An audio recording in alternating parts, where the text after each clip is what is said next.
идет лично команда первенства, чемпионата республики. И заодно это квалификационные соревнования к играм Манчары. Игры пройдут в Чурапче в этом году, летом, в начале июля. Вот.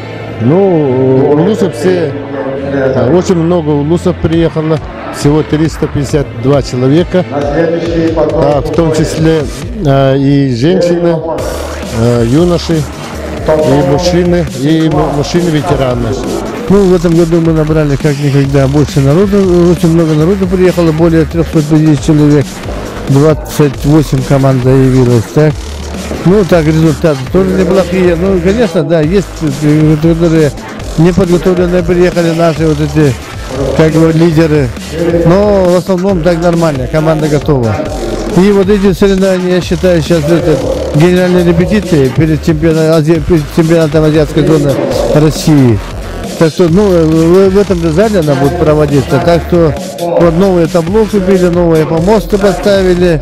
Сейчас должны привезти новые гири. Ну, должно быть на высшем уровне провести данные. Ну так, сейчас где-то около 10 команд уже заявили об участии.